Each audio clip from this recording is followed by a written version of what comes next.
Magandang gabi sa lahat, maging doon sa ating mga kapatid na ka-online. Bibilisan ko lang. Sabi dito sa ating aralin, ano ba yun? So, sabi dito, wag daw tayong matakot, munting kawan. Dahil sabi nga, nalulugod ang ating Diyos na ibibigay sa atin yung kaharian. So, bilang mga tinawag ng Panginoon, sabi na banggit na nga kanina, maging yung ating Panginoon mismo, pansinin natin, sabi dito sa sinasabi niya, dito sa 1, chapter 18 verse 36, sumagot si Jesus, ang kaharian ko ay hindi sa sanlibutang ito. Kung ang kaharian ko ay sa sanlibutang ito, ang aking alipin nga ay makikipagbaka upang wag akong maibigay sa mga Hudyo. Ngunit, ang aking kaharian ay hindi rito. No? So, bagamat ganun ang sinasabi sa atin ng Panginoon, makita natin, hindi naman ibig sabihin dahil tayo nasa Panginoon, hindi na tayo magdadanas. No, ibibigay na lahat sa atin. No? Makikita natin doon. Kundi yung magiging sapat lang tayo. Makikita natin kung minsan bakit sa kabila naglilingkod tayo sa Panginoon, dumarating yung mga bagay kung minsan Kasi maaaring tinetesting lang tayo ng Panginoon. O maaaring may pagkukulang tayo. Nabanggit kanina, ang ayaw gumawa, wag din naman kumain. Kaya kung minsan nagkukulang, nagiging tamad tayo. Or makikita natin, ginugugol natin sa kalayawan. Kaya kung minsan namumblema tayo. So makikita natin yung mga bagay ng pagsubok na dumarating sa atin. Kapag matigas ang ulo natin kung minsan, sobra, di ba? Pabaya tayo sa katawan natin, aray ko. Nagkakasakit tayo. So makikita natin sa karunungan, sobra-sobra na tayo. Ang isipin lang natin palagi, ilagay natin sa isipan natin na lumagay tayo pirmi palagi dun sa bagay na matwid. At ano man yung ating danasin dyan, maging ating Panginoon Jesucristo, hindi nagkasala. Sabi dito, pansinin natin dito sa unang Pedro 21, 2:21. Sapagkat sa ganitong bagay kayo tinawag, sapagkat si Kristo man ay nagbata dahil sa inyo na iniwanan kayo. So ang ating Panginoon Jesucristo, bagamat hindi nagkasala, meron siyang binata. At doon sa binabasa natin, magiging ganun din tayo. Diba doon sa Juan na binabasa natin. At yung last verse kong babanggitin, sabi dito sa 4:1 ng unang Pedro, kung paano nga si Kristo ay nagbata sa lamahan, magsandata rin naman kayo ng gayong pag-iisip, sapagkat siya na nagbata sa laman ay nagpatigil ng kasalanan. So mapapatigil natin yung katulad sa atin. Maraming salamat kapatid na David Churjan. Sunod natin kapatid na Mike. Isang magandang gabi po sa bawat isa. Diretso na po ako sa ating aralin. Sabi sa ating aralin, kung ating makikita doon sa taas, nandun yung mga bagay na kailangan danasin ng munting kawan dahil nandito po siya sa lupa, mga pagsubok, mga suliranin. Kaya nga, bilang pagpapalakas ng loob, ang sinabi niya, huwag kayong matakot. Nakakalugod daw sa Ama na ibigay sa atin yung kaharian. Kung dito naghihirap tayo, may isang bagay na pinaka-premyo sa atin sa kalangitan. Kaya nga, ang ating Panginoong Jesucristo nagawang ibigay ng Diyos gaano pa kaya yung kanyang pangako na ibigay sa atin. Kaya pagpapalakas ng loob sa munting kawan na kanyang hinirang, lakasan ng loob. Kaya nga ang ating Panginoong Hesus nang tinanggap natin, hindi siya natin tinanggap dahil upang tayo manampalataya lamang, kundi makipagtiis din naman. Kasama yon sa ating mga natutunan dito sa ating mga napag-aaralan. Kaya nga sa Colossus chapter 1, isang bagay na magandang sinabi ng ating Apostol Pablo. Sabi niya rito, na nagpapasalamat sa Ama na nagpaging dapat sa atin upang makabahagi sa mana ng mga banal sa kalwalatian, na siyang nagligtas sa atin sa kapangyarihan ng kadiliman at naglapit sa atin sa kaharian ng anak ng kanyang pag-ibig. At sa Roma pa, isang magandang sulat din na binigay niya sa chapter 8 verse 17. At kung ang mga anak ay mga tagapagmana nga, mga tagapagmana sa Diyos at mga malabo na mata, kasamang tagapagmana ni Kristo, kung gayon ay makipagtiis kayo sa Kanya upang tayo'y maluwalhati namang kasama niya. Salamat sa mga salita ng Panginoon na sa galing pagrindo. Maraming salamat kapatid na Michael. Tayo'y dadako na sa mga ligi. Pangunahan tayo ng ating kapatid na Jose.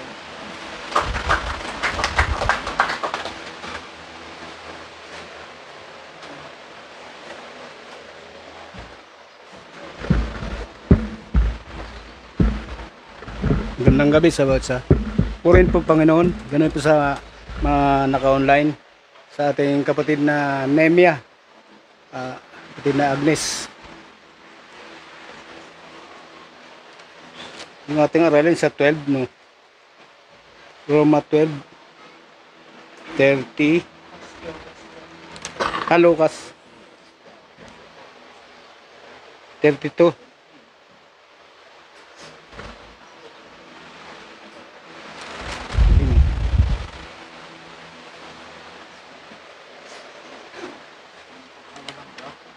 Nagbasa na. Papabasa na rin tayo. Lucas 12:32, ganito po. Huwag kayong mga takot, munting kawan, sapagkat nakalulugod na mainam sa inyong ama, ang sa inyo ibigay ang kaharian. Ito address po to dun sa mga magtatagumpay, no? Yung mga kanyang mga tinawag. At isang dahilan dito na parang umanod mata ko eh. Parang may yung salamin. Talagang gawa na akong sadya. Yung rito na huwag matakot dun sa mga dumarating na pagsubok, no? Kabalisan, kasi kakibat na natin yung mga bagay nito. Gaya ng mga nangyari sa apostol, sa ating Panginoon Kristo, no? Mga apostol nga marami nangyayari. Iniwan nila yung kanilang bahay, mga kapatid nila ay babae, no? Yung lupa nila, no? Sila'y pinagbabato, no? Yung nangyayari sa kanila, sabi doon sa hindi pa tayo hindi pa tayo nagbububo ng dugo, no? Kaya yung mga nangyayari sa kanila, kung itutumbas sa kanila. Pero pag napagtagumpay natin mga bagay na ito, magkakaroon tayo ng mana doon sa karayang ipinaghahanda niya. Kasi yun ang pangako ng ating Diyos eh. Wag lang natin katakutan yung mga dumating na pagsubok. Kasi talagang kasama yan doon. At yung binabanggit doon sa Mateo, at kasi nakaano tayo doon sa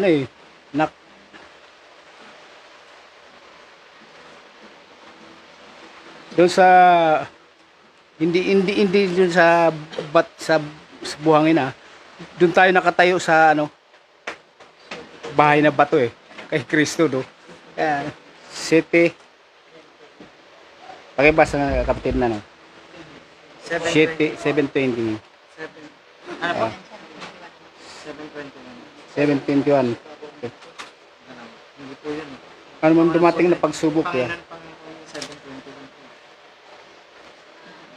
Ayun po, 24 po. Kaya't ang bawat dumirinig ng aking mga salita ito at ginaganap ay matutulad sa isang taong matalino na itinayo ang kanyang bahay sa ibabaw ng bato.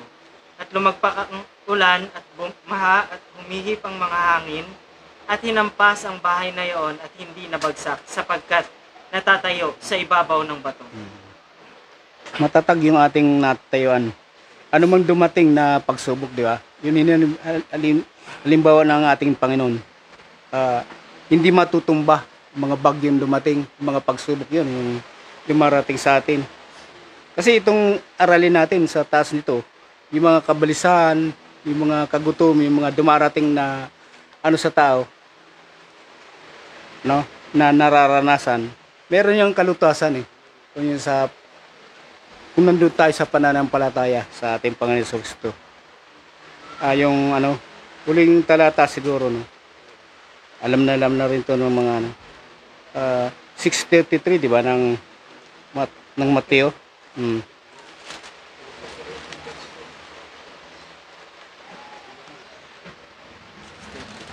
6:33.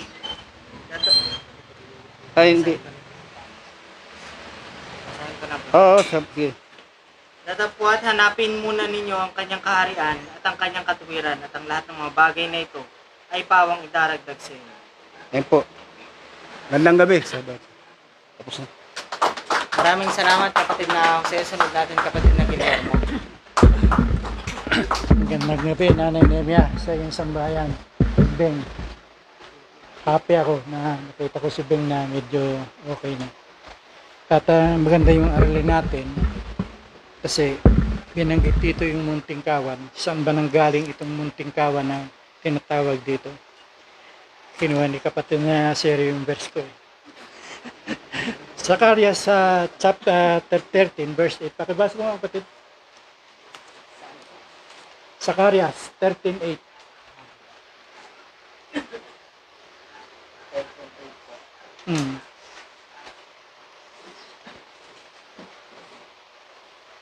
At mangyayari na sa buong lupain, sabi ng Panginoon, dalawang bahagi ay mahihiwalay at mamamatay, ngunit ang ikatlo ay maiiwan. Tuloy. At aking dadalhin ang ikatlong bahagi sa apoy at sila'y dadalisahin ko na parang pilak na dalisay at sila'y susubukin ko na parang pagsubok sa ginto. Sila'y magsisitawag sa aking pangalan at aking silang didinggin. Aking sasabihin, siya'y bayan ko at kanyang sasabihin ng Panginoon ay aking Diyos. Okay. Diyan manggagaling yung Munting Kawan eh. Pagdating na dyan sa mga pagsubok na yun, makapagtagumpay doon, yan ang tatawaging Munting Kawan. At kabilang tayo dyan. Naalaala ko tuloy yung paboritong verse ng ating kapatid na nawalang tita, na yung magtiis hanggang wakas, yun talaga yung magmamana ng ano. Meron akong kaunting patutuo sa inyo, mga kapatid. Nitong nakaraan na ano ko kay kapatid na din doon, hindi halos ako makalakad. Talagang pagbabangon ko, kundi may hawakan ako, sobrang sakit nitong aking itong aking baywang.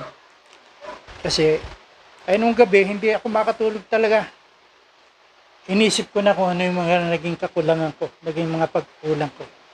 Kasi sa sobrang pagal ko, kasi 3 araw ako ng misis ko. Nasa ilalim ako ng sasakyan at may inaayos ako sa akin sasakyan. Pagdating na noong gabi na, hindi na ako nakakapanalangin ng maayos. Nananalangin ako, nagpapasala-sala na. Wala na sa dala ng kapagalan. Kanya ng katawan. So, nagbulay ako nung gabi na hindi ako nakatulog magdamag. Nagbulay ako. Doon na i-reveal ng Panginoon sa akin yung lahat ng aking mga pagkukulang. Yung pala, yung pagkukulang ko na hindi na ako nakakapanalangin ng tama dahil sa kapagalan ng katawan at yung langis. Minsan nakalimutan ko na nandoon na sa aking hinubad na damit na marumi kasi bago ako matulog, nagpapalit ako ng kahit short. Naiiwanan ko na doon nang magising ako, naalaala ko yon nung ako'y bago, At ginawa ko ngayon, sabi ko, Panginoon, patawad at sisikapin ko. Hindi kayo maniniwala, kapatid. Isang lang, parang pinahid na yung sakit ko. Biglang nawala. Wala. Ngayon, na ako. Pero sa linggo na iniinda ko yun, hindi ako makalakad halos. Papilay-pilay. Hanggang nainga ko na kay kapatid na dindo. Sabi ko, pakaragwa nung pagkasuot ko sa ilalim ng sasakyan, pero isa na doon nagmula. Kasi nasobrahan ako ng pagpapagal, hindi ko na nagawa yung dapat na gawin ko. Sa dating nananalangin ako ng 12:00 ng gabi, hindi ko na nagagawa. Kasi sobrang pagal, sobrang sakit na ng katawan, pagod. Kaya ang pala pagtiisan natin yung mga ganung bagay. Basta't ganapin natin yung kanyang kalooban, yung kanyang ibig. Simula nung ginanap ko yun, na naging maayos ang kalagay ng katawan ko. Pati yung mga nararamdaman kong mga iba-ibang dati gawain kina kapatid na David, nakaranas ako ng matinding hilo. Pag kinabukasan, suka ko ng suka sa bahay, hindi ako makabangon. Doon pa na-reimagine lahat yung mga pagkukulang ko sa Panginoon. Dapat pala ay pinagtitiisan ko yun. Ginaganap ko kung ano yung utos, kung ano yung bilin. Sabi nga, bilin at bilin. Kailangan ganapin natin yun para mawala yung ating kabalisahan sa ating Tungkol naman doon sa pagkatakot alam natin, buhay ang ating Diyos. Ang sabi lang niya, unahin lang natin. Nasa bandang itaas ng ating unahin lang natin yung kanyang kaharian. Lahat ng mga bagay na kailangan natin. Huwag kang matakot doon. Wala kang isasaing bukas, huwag kang matakot doon. May bukas na darating, nandoon ang biyaya ng Panginoon sa atin. Yung kasapatan niya sa atin, nandoon. Purihin ng Panginoon, magandang gabi. Salamat kapatid na Miguel. Masunod natin kapatid na Paula.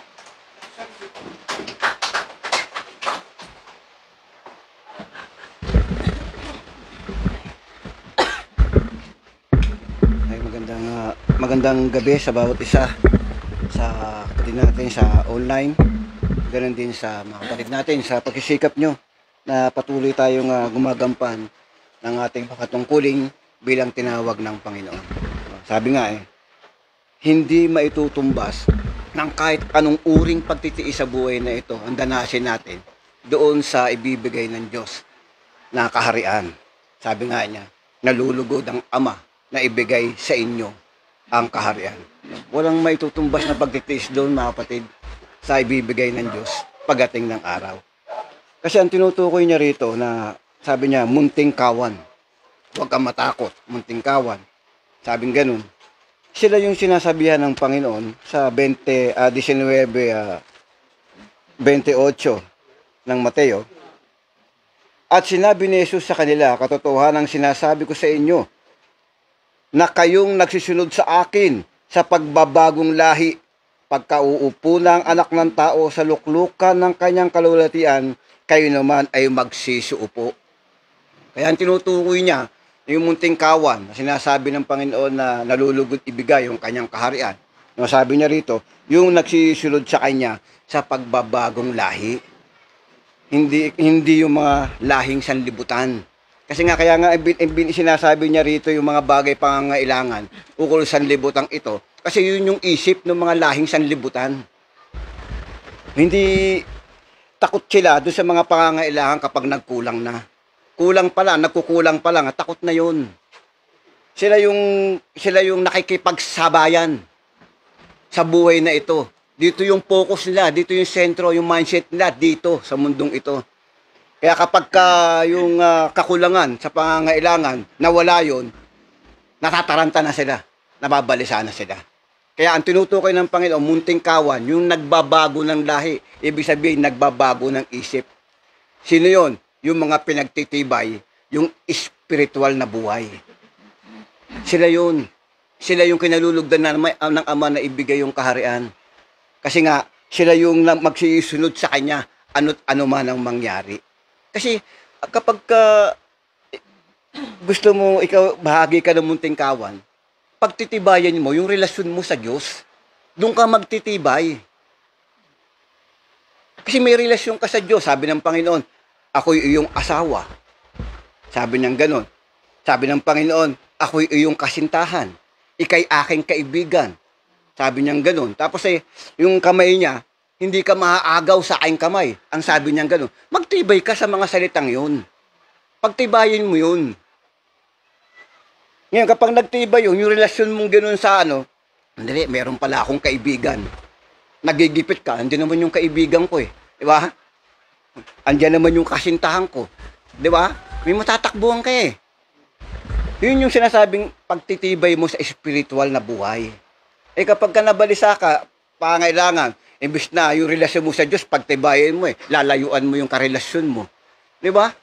Yun yung sinasabi natin minsan kapag nagkulang, lalo sa mga pangangailangan ukol sa libutan ito, nagbabago ka nga ng isip ukol sa Diyos. Nagkulang sa pangangailangan dito, yung kasintahan mo, hindi mo napapansinin. Di ba? Yung kaibigan mo, sinasabihan ka ng kaibigan mo, nandito lang naman ako para sa'yo. Hindi mo napapansinin yung kaibigan mo. Sabi nung asawa mo ako, bakit di mo ako tinatawagan? May problema ka pala. Di ba? Anong gagawin? Lalayo. Dun sa kinikilala kang, di ba? Ikaw ay anak. Sabi niyang ganon. Ikaw ay aking kaibigan, tapos lalayuan mo dahil meron ka lang problema. Di ba? Ano yung mararamdaman ng kasintahan mo? Ano mararamdaman ng kaibigan mo? Di ba? Yun yung sinasabi natin na minsan tinuturuan tayong magbago ng kaisipan. Hindi kayo taga-sanlibutan, gaya ko naman na hindi taga-sanlibutan. Pero kapag nakita mo na isa sa mga kamag-anak mo, isa sa mga kaibigan mo, umaangat sa buhay. Gusto ko, lagpasan siya. Hindi na ganun yung mindset nung nung mga naturuan sa Panginoon Ang kaisipan ng naturuan sa Panginoon, kung ano ang nandyan, masiyahan ka na ron. Ang pinaka-importante, yung pagsunod mo sa Diyos, yung relasyon mo sa Diyos, matibay. Bakit? Kasi may pangako siya ibibigay ko sa iyo ang aking kaharian. Sa iyo na nga itong mundo Hindi mo pa maikukumpara doon sa kaharian ng Diyos na ibibigay sa iyo. Di ba? Kaya yung pinag-aralan natin nung nakaraan, may salitang mangmang. Kayong mga mangmang. Bakit? Bakit may salitang ganun yung nakaraan? Bakit? Kasi nga ganun nagiging kaisipan pagkakaminsan. Nandun ka na sa tunay na kayamanan, lalayuan mo pa. Dahil mas pipiliin mo yung kayamanang may nasisira ng kalawang. Nasisira ng tanga, nananakaw ng tao. Ipagpapalit mo pa yung kayamanang ibibigay ng Diyos na hindi masisira ng kahit sa sino. Hindi ba? Yun po yung yun po yung sinasabi niya sa munting kawan, no? Purihin ng Diyos. Yun na lang siguro. Wala sa Panginoon.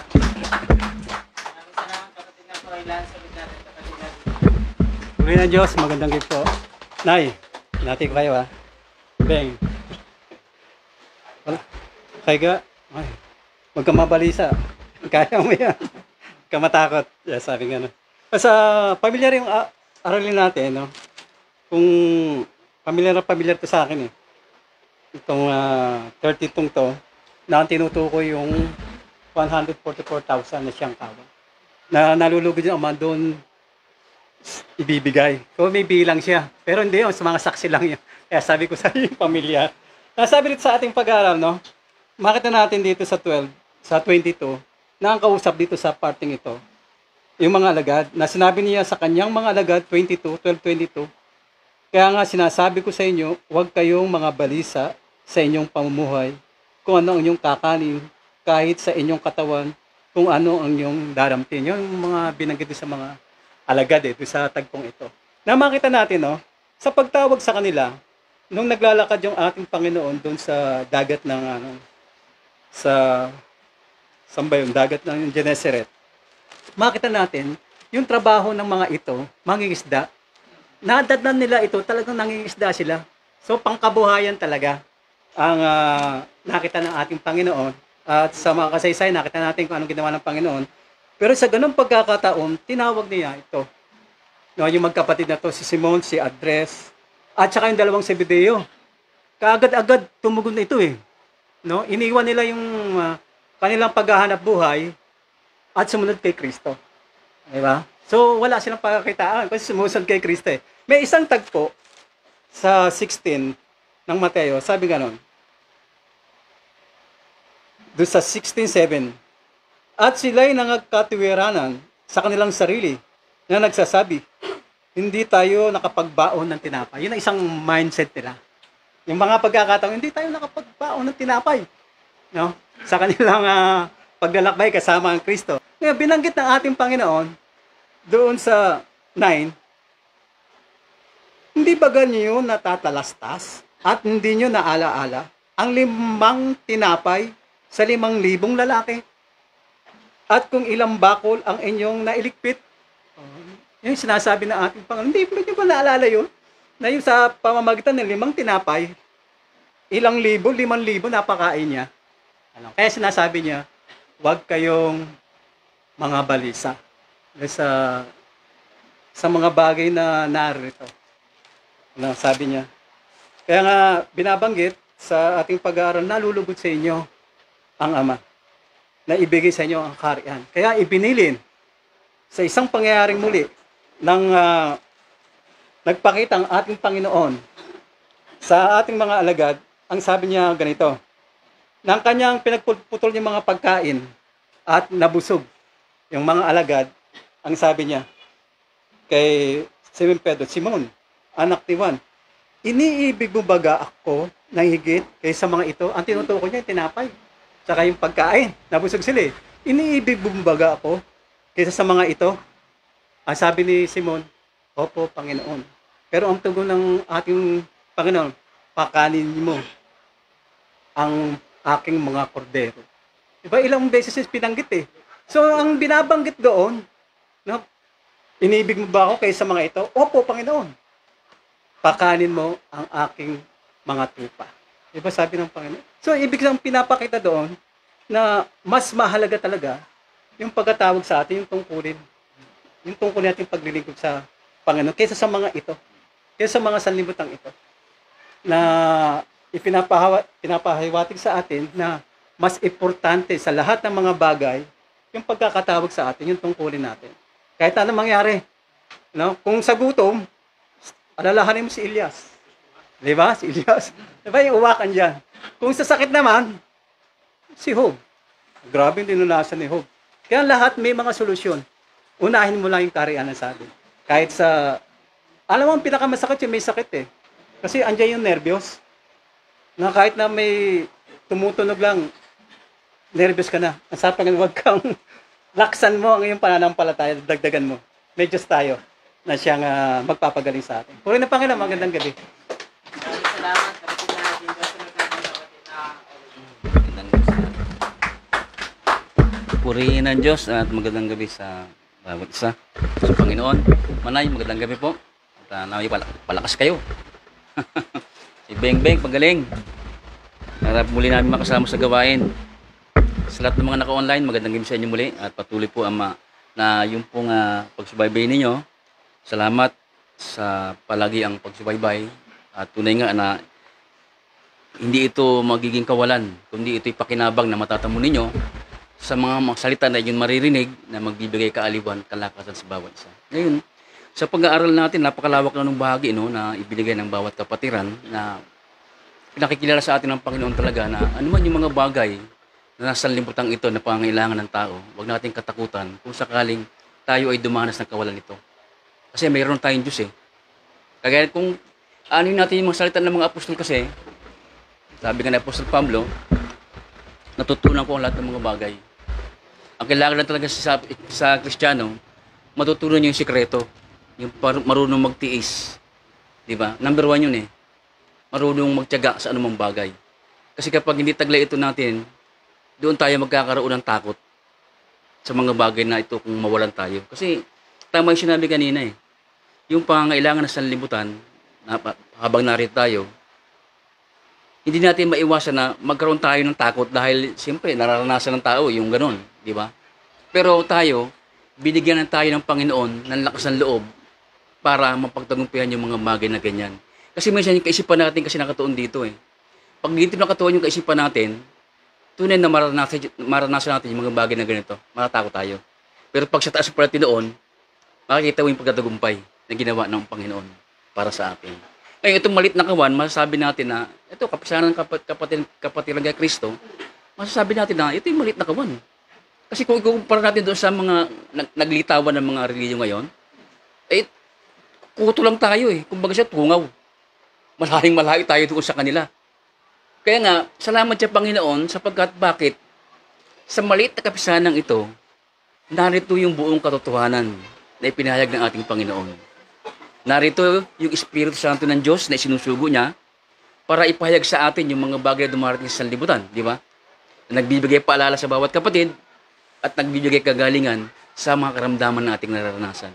Kaya nga, salamat sa Panginoon dahil nakabagi tayo dito sa muting kapisanan ito. Na sinasabi sa pag-aaral natin, ikinagagalak ng Ama na ipagkaloob sa atin yung kaharian. Bagamat narito sa kapisanan, siyempre, hindi pa naman tayo sasabihin natin na sureball na tayo eh. Kagaya na sinabi kanina, di ba? Aanin pa sa apoy. Dadarangin pa rin doon, ilalagay pa rin doon para subukin. Ngayon sa pagsubok na yon, kasalukuyan tayo ngayon sinusubok ng Panginoon. Kung kanina ba talaga tayo? Kakayanin ba natin itong mga bagay na ito? Bibitaw ba tayo? Kasi ang salita ng Panginoon genuine eh. Sabi ni Apostol Pablo, mabuhay sa buhay tayo, sa patay tayo, tandaan natin, sa Panginoon tayo. Kaya ilaban na natin yung mga bagay na ating na ano ngayon. Halimbawa, sa kalagayan ngayon, nabanggit kanina, tawa nga kanina, kay kapatid na Kati, kung nakakaranas ka ng gutom, isang tinapay. Sabayan mo lang ng tubig, ngayon panalangin. siguradong solve yun. Aabot ka ng ilang oras nun. Kaya sa atin, wala naman talaga yung dapat tayo katakot eh. Kung tutuusin talaga, wala. Nakita ko. Kasi ang Panginoon, napatunayan natin na kung ano man yung kalagayan natin, nandun yung tugon niya. Sa karamdaman, kagaya lang nangyayari sa mga kapatid natin. Kaya pati kung tutuusin, si Nanay Flor eh, sa edad niyang yun, dapat ano na siya eh. Pero nakarecover siya. Nalampasan yung operasyon. Patunayan lamang na yung Diyos na nasa atin, buhay at dinidinig tayo. Dinidinig tayo sa anumang bagay na hiningin natin. Kaya si kapatid na Agnes, gawin mo lang yung bagay na gusto ng Panginoon at ibabangon ka ulit ng Panginoon, makapaglingkod sa Panginoon, makapagpupuri ka at gampanan mo yung tungkulin mo bilang isang nagpapaawit sa Panginoon sapagkat yung kagalingan mo naroon sa mga bagay na ganun. Sa gampanin dapat mong gampanan. Pag sa bawat isa, pag pinabayaan natin ng Panginoon, ganun din ang mangyayari sa atin. Maaaring magkaroon tayo ng karamdaman, pabayaan tayo ng Panginoon. Pero pag ginaganap mo yung mga bagay na tungkulin ng Panginoon na para sa atin, walang sakit, walang karamdaman. Sabi, makikita mo, laging malakas yung pananampalataya mo. Bagamat may problema, daig mo yung problema nung pananampalataya na nasa iyo. Bakit? Nasa Panginoon ka eh, gumaganap pa ng kalooban niya eh, di ba? Ganun lang sikreto nun. Ayaw ka na magsalita ng ibang talata kasi nga, ang kapatiran kay Kristo, munting kawan, maliit na kapisanan, narito yung buong katotohanan na inilagay na hindi nakikita ng sanlibutan. Magandang gabi po at salamat sa Panginoon. Salamat kapatid na Oliver. Tayo dala ko nasa ulit ng papahala. Sinatawagan ko na po ang ating kapatid.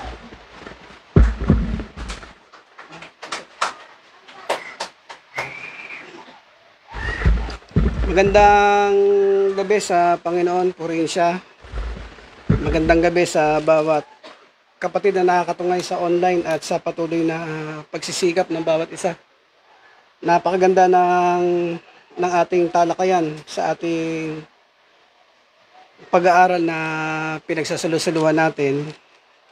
Pero bago tayo dumako sa ating pag-aaral, nais ko munang basahin, ipakilala. Itong si Lucas, gaya ng lagi natin nababanggit, ito po ay hindi kabilang sa mga apostol. Gaya ng pagpapaliwanag ng iba. Kung babasahin po natin sa chapter 1, sabi rito sa Lucas, chapter 1, verse 1, sabi rito,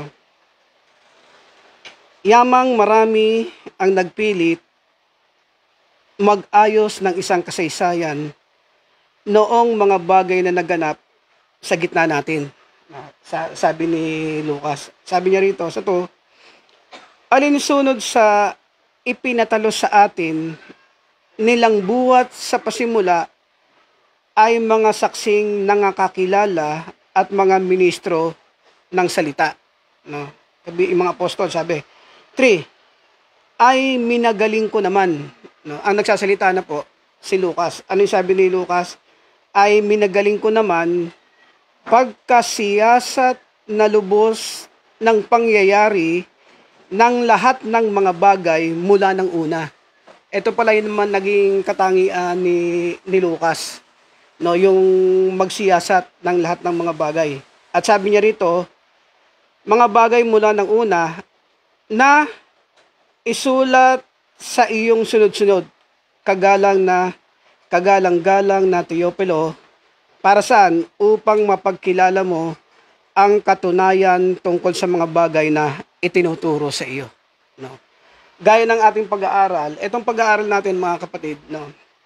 Ito ay isang uri ng pagtuturo sa bawat sumusunod sa Diyos o sa bawat mananampalataya. Kaya kung ating muling babalikan yung ating pag-aaral na ating pinagsasalusaluhan, muli pong babasahin. Sabi rito, sa chapter 12, verse 32, huwag kayong mga takot, munting kawan. At sabi roon sa munting kawan, sapagkat nakalulugod na mainam sa inyong ama ang sa inyo ibigay ang karyan. No? Yung munting kawan daw, doon daw po ibibigay yung kaharian. No? Magkaiba po yung kaharian sa kawan. Yung kawan po, ito yung mga binubuo ng mga mananampalataya. No? At kabilang po tayo diyan, kaya kung tawagin tayo, munting kapisanan. No, ayun yung mga bagay na ipinagmamalaki natin dahil bakit? Bagamat munti yung kapisanan, yung ating pinagsasalusaluhan o yung ating binabahagian ng mga salita, tunay. Hindi kung kanino lang nagbuhat, hindi nagbuhat sa sariling pagpapaliwanag, kundi ito ay kaloob na nagbuhat sa Diyos. Ngayon doon sa Munting Kawan, yung sabi dito, gayon may sabi rito, huwag kayong mga takot. Bakit sinasabi niya yung pagpapaalala doon sa Munting Kawan na huwag kayong mga takot? Kung babasahin natin, halos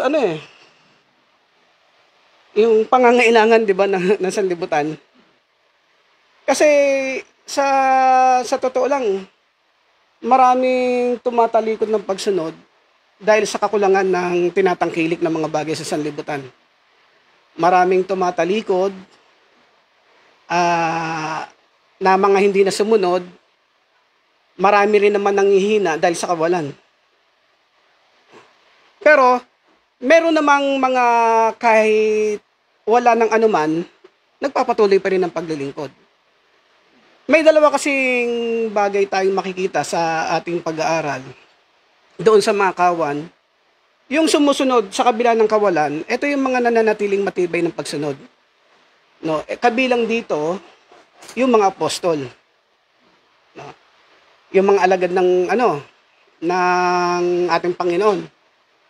At yung ating Panginoon mismo, Panginoong Jesucristo, nang siya dito siya ay nagkatawang tao, namuhay sa sanlibutan, wala rin naman siyang kayamanan ng sanlibutan eh. No, makikita natin yung mga bagay na ngayon. Kaya yung pagpapaalala rito, pinaalalahan na niya yung Munting Kawan, wag daw mga takot sa mga bagay na yon. Kasi pagka nangatakot tayo sa mga bagay ng kawalan, hindi na tayo makakapag-isip ng tama kung tama ba yung gagawin natin. Magpapatuloy ba tayo ng pagsunod? Ipagpapaliban ba natin yung pagsunod dahil may kailangan ako sa araw na to? Di ba? May mga ganong pangyayari. Pag dumating sa isang mananampalataya lang, sa mananampalataya doon lang makakapamili ka. Ang dinudulot kasi nito, pwede kang tumibay, pwede kang manghina. Base sa pagsunod natin sa Diyos. Pagka ang pagsunod natin sa Diyos, yung pagsisikap natin hindi inaalis, anumang kahirapan na dumating mga kapatid. Anumang mga tiisin, anumang mga pagsubok na dumating, nakakayanan eh. Dahil bakit? Bakit nakakayanan ng mga mananampalataya, mga kapatid? Ano ba ang kadahilanan? Kasama ang Diyos eh. Ay, nang totoo.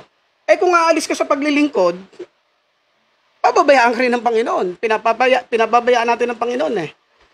Ganun lang yung makikita natin sa pag-aaral sa gabing ito na ating pinagsasalusaluan. Ngayon tungkol doon sa kaharian, kung ating pag-aaralan, dapat kasi makita ng mga mananampalataya yung sinasabing kaharian. Ano ba yung pumapaloob dyan? No? Sino ba yung tunay na magkakamit nito? At bakit ba yung tungkol sa kahariang ito, bakit hanggang ngayon patuloy natin pinag-aaralan? Gaano ba kahalaga para sa atin yung mga bagay nito? Ang bawat isa sa atin minimithi natin na makasama tayo dyan sa kaharian na yan na makapanirahan eh. 'Di ba? Kasi sa panahon ngayon sobrang init eh. Pagpunta lang sa mga gawain, hindi ganun kadali. Gugugol ka ng oras, gugugol ka ng pagod ng katawan mo, 'di ba? Gugugol ka ng pangangailangan para sa transpo. Pero binabaliwala natin yung mga bagay na yun. Dahil bakit? Mas may higit tayong nakita sa mga bagay na yun eh. Kung meron mawawalang ganung bagay, nagpapalit naman ng Diyos eh. Yung bagay na nawala sa atin, pinapalitan naman ng Panginoon yan, lalo na kung yung mga bagay ng sa sanlibutan. Kaya kung ating pag-aaralan tungkol sa kaharian, nang dumating ang ating Panginoong Jesucristo, ito muna yung kanyang binabanggit. Sabi niya rito sa chapter 4 ng Mateo, sabi ng ating Panginoong Jesucristo, sabi niya rito, mula noon ay nagpasimulang mangaral si Jesus at magsabi, mangagsisi kayo sapagkat malapit na ang kaharian ng langit. No? Lalong sa panahon natin ngayon, mas nalalapit na po yan, mga kapatid. Yung sinasabing kaharian. Ngayon, itong kaharian na to, mga kapatid, nang dinatnan ng ating Panginoong Kristo, parang, ano ba tawag dito? Parang inaano to ng mga iskriba at mga Pariseo yung binubusalan, yung tungkol dun sa pangangaral ng kaharian.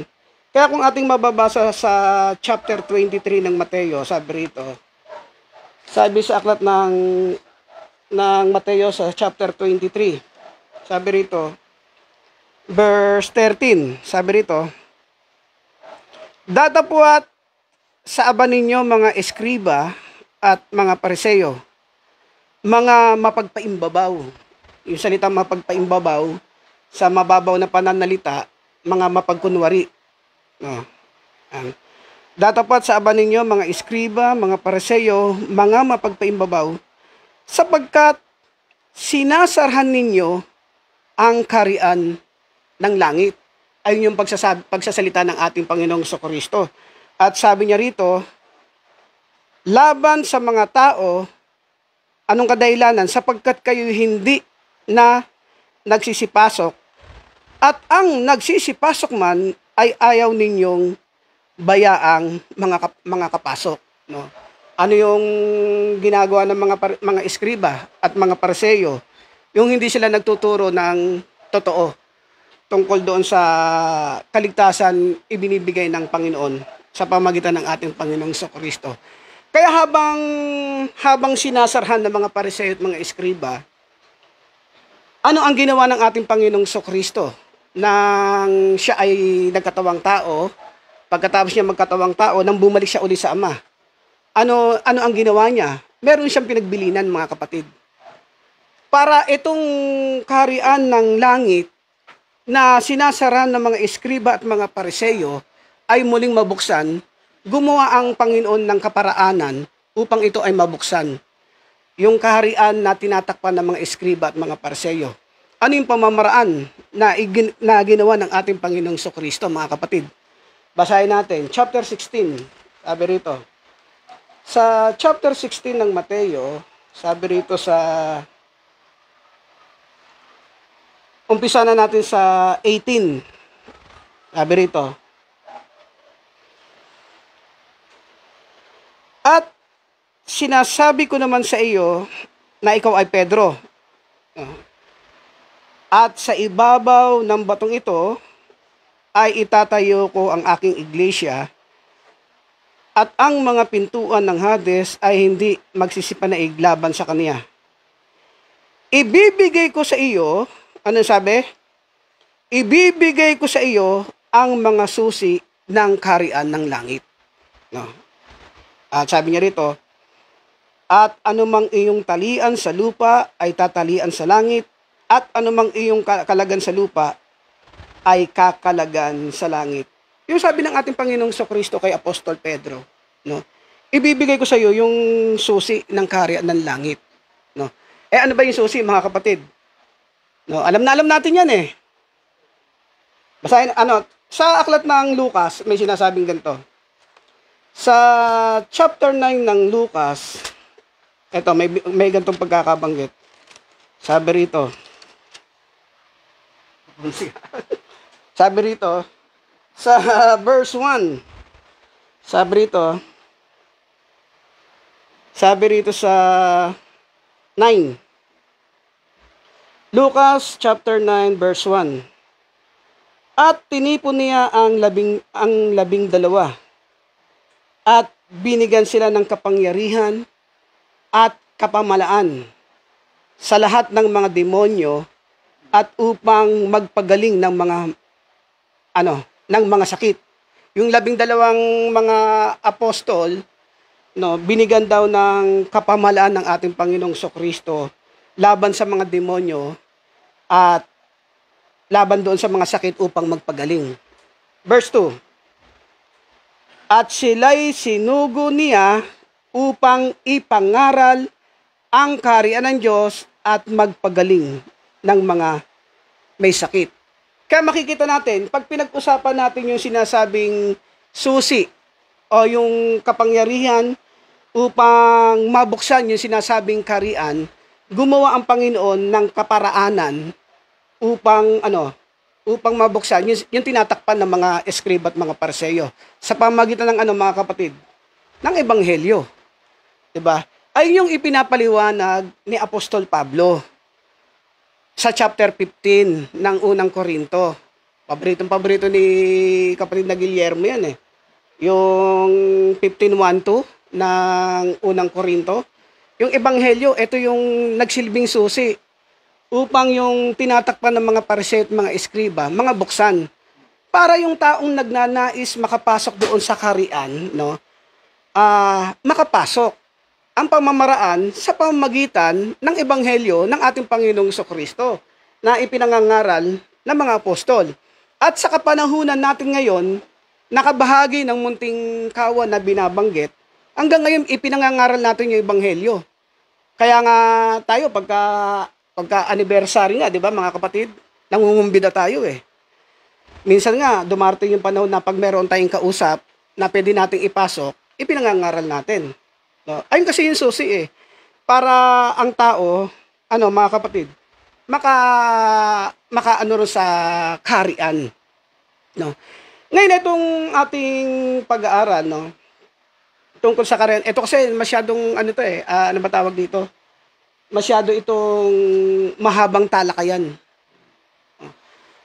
Mahabang pagpaliwanag ang ikukonsumo natin. Kasi bakit mga kapatid? Hindi lahat kasi ng nangangaral nangangaral ng tama. Hindi lahat na nagdadala ng susi, ng ebanghelyo upang ang tayo manampalataya, tama yung ipinangangaral. Kaya sa kapanahunan natin ngayon, marami pa rin yung mga nangapapahamak. Bakit? Kasi sabi ng ating Panginoong Jesucristo, pagkabulag daw yung inaakay at bulag yung umaakay, anong kinahantungan? Para isa lang nauhulog sa hukay. Kaya sa ating mga sumusunod sa ating Panginoon, kung muli natin pag-uusapin tungkol sa kaharian, kung tutusin yung kaharian yan, hindi naman tayo kabahagi dyan eh. Tayong mga hintil ng una, hindi eh. Nagkaroon lang tayo ng bahagi dahil nagkulang ng pananampalataya yung mga Israelita eh. Kaya nga ng kapanahunan ng pangangaral ng ating Panginoong Jesucristo eh. May tagpong ganito sa chapter 1 ng 1, sabi rito. Sabi sa chapter 1, sabi rito, sa chapter 1 ng 1, sabi rito, at itong pagkakasabi, sabi rito,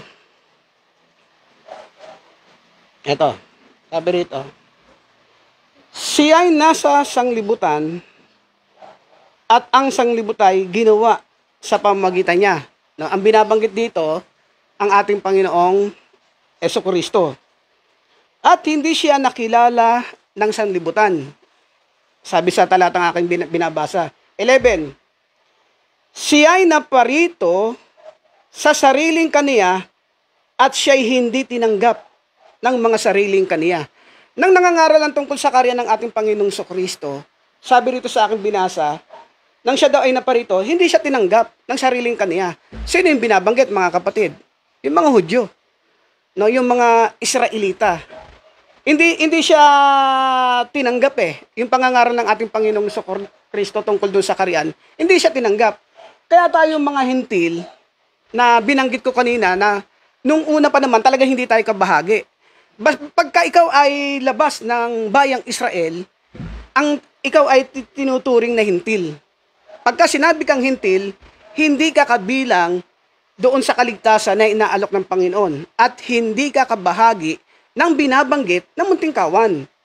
Pero dahil sa hindi siya tinanggap, nang dumating ang ating Panginoong Jesucristo, nagkaroon tayo ng bahagi diyan. Paano ipinakita ng banal na kasulatan? Yung pagkakaroon natin ng bahagi diyan, mga kapatid. Basahin po natin. Uling talata po na aking babasahin. Sabi rito, Dito po sa aklat ng Malakyas, sabi rito sa chapter 1, sabi sa verse 11, sabi rito, sapagkat mula sa sinisikatan ng araw hanggang sa nilulubugan niyon, magiging dakila ang aking pangalan sa mga hentil. No? Kabahagi na tayo dyan, mga kapatid. At sa bawat dako ay paghahandugan ng kamangyan ng aking pangalan at ang dalisay na handog, sapagkat ang aking pangalan ay magiging dakila, kanino? Sa gitna ng mga hentil, sabi ng Panginoon, ng mga hukbo. Kaya ganun kadakila sa atin yung pangalan ng ating Panginoong Jesucristo at yung pangalan ng Diyos Ama na makapangyarihan sa lahat. Putulin ko muna, mga kapatid. Bibigay ko muna kay kapatid natin. Maraming salamat, kapatid na naman. At panandalian ko po ng puputulin ng inyong pakikinig upang bigyan daan yung mga nais magtanong at maglinaw sa ating pinag-aaral. Mga kapatid, may mga tanong po ba? Kapatid na Herman, wala po. Ay, sige. Si kapatid na Guillermo po. Sige po. Gusto ko lang liwanagin yung binanggit niya ng Chopin. Kasi medyo may unawa tayo pero gusto ko expose yan. Bakit binabanggit yan? Pagalan-galan ng Chopin. Sino yung mga tinutuloy? Sige. Okay, sige. Salamat, kapatid na Guillermo. Yung binasa kanina natin sa chapter 1, no? Anong verse ba 'yon? Sa Lucas. Basahin ko lang muli, mga kapatid. Sa Lucas chapter 1. Okay. Sabi rito, saan ba 'yon? In verse 3, no? Ay minagaling ko naman pagkasiyasat na lubos na pangyayari ng lahat ng mga bagay mula ng una na isulat sa iyong sunod-sunod, kagalang-galang na Teopilo. Etong salita na ito ay muling inulit. No? Kasi itong Lucas, sinulat nga ito ni Lucas, no? Tapos pagdating ng mga gawa ng mga apostol, si Lucas pa rin ang nagsulat. Muli niyang binanggit yung salitang Teopilo. Sabi niya rito sa verse 1, chapter 1, verse 1 ng gawa, sabi nito, ang unang kasaysayan na ginawa ko, o Teopilo, ay tungkol sa lahat na pinasisimulang ginawa at ituro ni Jesus. Ito yung sabi ni Lucas. Yung binabanggit niya rito, yung binasa natin sa Lucas sa chapter 1. No, hanggang sa isinalaysay niya na yung mga ginawa ng ating Panginoong Jesucristo. At kasama na yung mga apostol at ministro ng ating Panginoon. Kasi kung di ako nagkakamali, yung salitang Teopilo, no, isang umiibig sa Diyos. No, ay yung kahulugan yan. Pagka umiibig ka sa Diyos, sumusunod ka sa Kanya. No. Kaya sa ating mga naririto, kabahagi tayo ng salitang Teopilo. Bakit? Umiibig tayo sa Panginoon Umiibig tayo sa Diyos. Sa paanong pamamaraan? Sa pamamagitan ng pagsunod natin, no, sa ating Panginoong Jesucristo. Bagamat hindi natin kasama yung ating Panginoong Jesucristo, physical, no, pero kasama natin siya spiritual. Dahil yung ginagawa natin paglilingkod, naaayon sa Espiritu. Kaya pagka tayo ay sumusunod sa Panginoon, tayo ay ibinibilang na umiibig sa Diyos. No. Ayun po yan yung isa sa kapakahulugan ng salitang Teopilo, umiibig at gumagalang sa Diyos. No. Sige po. Baka may magdaragdag. Okay na po. Meron pa po bang Anong salita yung Chopin? Yung bakit Griego? Griego ata po to, kapatid na Guillermo. Sige po. meron pa pong nais na magtanong, maglinaw?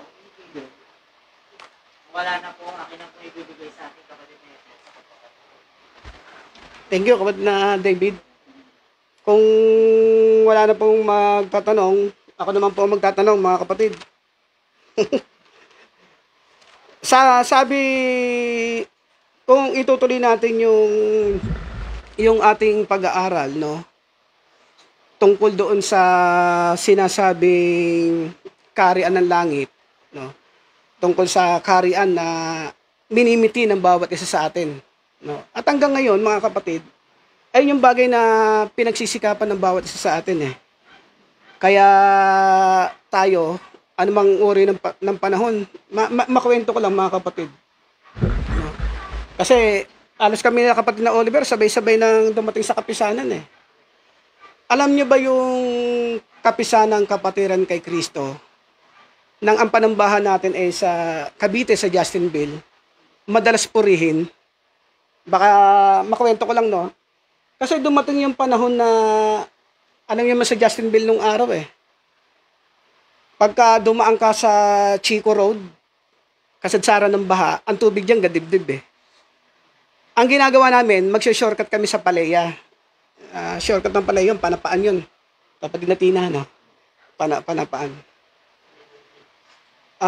Kasadsaran ng bagyo, kasadsaran ng tagbaha, kung bakit ko sinabing pinuri yung kapisanan, yung mga kapitbahay ng harapan dati ng bahay nila kapatid na David, nila kapatid na Tina, umanga sa kapisanang kapatiran kay Kristo. Ang paghanga nila, kahit daw kasadsaran ng sama ng panahon, yung kapatiran daw, kapisanang kapatiran kay Kristo, nagsikap pa rin pumunta ng gawain. Ganun yung mga hirap nung araw na nadadanasan namin. No, nagko-commute kami nung araw sa galing sa Landayan hanggang sa Sapote. Minsan pagdating mo pa lang ng palengke sa Sapote, maglalakad ka na hanggang Justinville. Kung medyo napapagod ka na, may shortcut doon eh. Na ano eh, na medyo alanganin din eh. Kung bakit ko nakukwento mga kapatid, kasi ito yung bahagi ng kapisanan ng pag-ibig sa Panginoon ng kapisanan. No, kaya siguro yung Espiritu Santo hindi pa kahit na anong hirap mga kapatid. Naranasan namin maglakad galing kila kapatid na Bal. Lalakad kami hanggang kila kapatid na Guillermo. Ilang kilometro yung nilalakad namin, back and forth yun. No.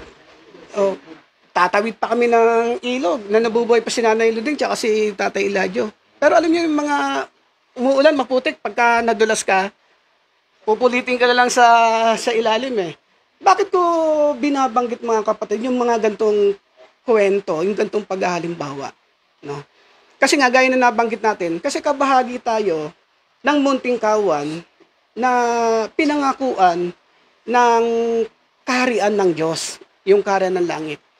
Kaya sa ginagawa nating paglilingkod, sa panahon natin ngayon, medyo maaliwanan ng konti ngayon.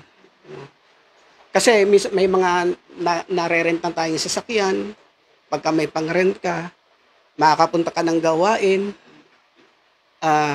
ibig sabihin, hindi mo kinakailangan magsakripisyo ng mahabang lalakarin mo. Pero, tandaan natin mga kapatid, pwede pa rin dumating sa panahon na pwede tayong maglakad. Pag tumigil na yung pagtakbo ng langis. No? Kung bakit ko pinapauna sa inyo, hinahalimbawa ko na pag ikaw ay umiibig sa Diyos, no, hindi mo alintana yung hirap eh. Bagamat, kalokohan naman sabihin natin na hindi tayo naghirap, no, kapatid na Oliver, no, talaga nakakapagod eh. Maglakad ka lang sa Sapote eh. Sa sobrang traffic ng galing Alabang eh. Landayan, Alabang to Sapote. Akalain mo, tas maglalakad kami ng Justinville. Ganun kahirap. Kaya, ayun yung bagay na ipinagpapasalamat natin sa Panginoon. Dahil sa bagay na nakita ng Panginoon sa pangunguna ni kapatid na Noni, no? Yung Espiritu Santo, laging nandiyan. Pinapatotoo ko lang sa inyo mga kapatid dahil baka dumating din yung panahon, dahil din sa pahirap ng pahirap yung buhay, baka muli tayong dumanas ng ganong pagkakataon. No? Kaya nga, anumang mga bagay na dinadanas natin sa sanlibutan, yung minsan yung kawalan, wag nating sukuan. Yung wag nating kumbaga kalabanin natin sa tawag ng paglilingkod sa Panginoon. Ano may hirap? Kaya marami tayong kinabibiliban mga kapatid na patuloy nagsisikap eh. Kaya wag natin alisin yung mga bagay na pagsisikap mga kapatid. Dahil tandaan natin, tayo po ay kabahagi ng binabanggit na munting kawan. Kaya kung tawagin po yung kapisanan kapatiran kay Kristo, munting kapisanan, munting kapatiran kay Kristo. Pero kung papansinin nyo, naggagandahan yung mga sambahan nila. Yung panambahan natin, di pa nga natin maumpisa, kapatid na Michelle, no? Dahil sa sobrang busy, no? Oh. Nagagandahan yung sambahan nila, nagagandahan kanilang mga kasuotan, ang gagaling nilang magsalita. Pero nakanino ba yung Espiritu Santo? Wala naman sa kanilang mga kapatid, eh. 'Di ba? Nandito sa munting kapisanan kapatiran kay Kristo. At ayun yung bagay na ipinagpapasalamat natin sa Diyos. Sana yung mga nakwento ko mga kapatid, konti pa lang yon, papayaw pa lang yon. Pero sana maging inspirasyon ng bawat isa sa atin upang tayo po ay patuloy na magsimikap na saan man dako, dali ng gawain. Saan man dako, magkaroon pa ng gawain. Nung araw parang ang biga pumunta sa Taytay kila kapatid na Serge, di ba? Dahil ang layo, matraffic Pero kita mo, nasanay na rin kapatiran. Kung may darating pa uling gawain, kung sa ibang lugar, no, huwag natin isama sa Batangas, kung sa iba pa, gan lang, sama-sama lang tayo ng paglilingkod sa Panginoon. Hanggat may lakas ang bawat isa sa atin, magsikap po tayo ng paglilingkod sa Panginoon. Magandang gabi, mga kapatid, purihin ang Panginoon at ibabalik ko na kay kapatid na David.